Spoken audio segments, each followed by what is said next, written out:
आता फिजिक्सचा पेपर आहे आणि मार्केटमध्ये आपण जाताना एखादा फोनपेवर आपण पेमेंट केलं तर दोनदा चेक करतो की पेमेंट बरोबर आहे की नाही. गाडीमध्ये फ्यूल भरताना पेट्रोल आहे की डिझेल आहे पण चेक करतो आणि ड्रेसेस घेताना पण चेक करतो बरोबर आहे की नाही. तर मग आन्सर्स काढताना आपण क्रॉस चेक करायला का बरं विसरतो? सोपाचं लॉजिक आहे. फिजिक्सचा पेपर म्हटलं तर न्यूमेरिकल आलेच. न्यूमेरिकल सोडवताना असं होणार नाही की प्रत्येक आन्सर तुमचं 1 मध्ये येईल आणि ते बरोबर राहील. ठीक आहे.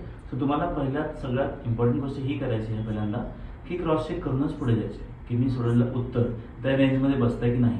समजा मला ग्रॅव्हिटी काढायची असेल तर ऑब्व्हियसली 9.18च्या रेंजमध्ये आन्सर येईल.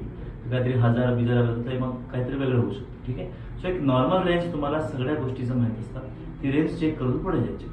दुसरं MCQ सॉल्व्ह करताना काळजी ही घ्यायची की दरवर्षी काहीतरी एक फिक्स थीम असतं, त्या थीमवर प्रश्न येतात. आता तुमच्या बुकमध्ये कंटेंट जे दिलं आहे त्यामध्ये जे पण ऑप्शन्स मॅच होतात तसं आपल्याला निवडायचं आहे.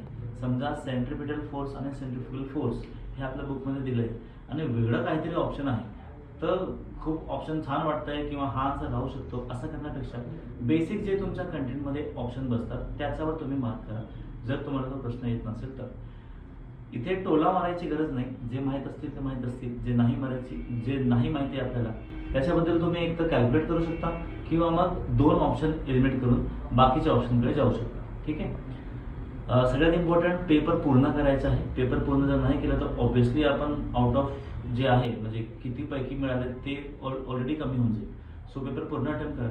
प्रश्न खूप चांगले येत आहेत म्हणून त्यालाच असं कन्सिडर पार्टिकलपासून सगळं व्यवस्थित डिटेलमध्ये लिहिणे आणि मग नंतर कळतं की सोपे प्रश्न मिस झाले. ठीक आहे. हे सगळं करताना कुठेतरी तुमचे नर्व्ह, इम्पल्सेस, ॲड्रेनलिन रश, डोपामिन हे सगळं हाय होतील. ह्याला तुम्हाला ब्रीथ कंट्रोल ठेवायचा आहे आणि थोडासा पाण्याचा वापर करा. पाणी पीत चला. फिजिक्सचा पेपर आहे म्हणून घाबरू नका कारण की अजून पुढे खूप सारे पेपर्स येणार आहेत. ठीक आहे. एक्साइटमेंट पण असतं आणि भीती पण असतं कारण की पहिलाच पेपर आता असा आहे की जो PCMBचे स्टार्ट होणार आहे आणि ह्याच्यामध्ये तुम्हाला स्कोर बरा आला तर बाकीचा पूर्ण कॉन्फिडन्स तुमचा चांगला राहील. ठीक आहे.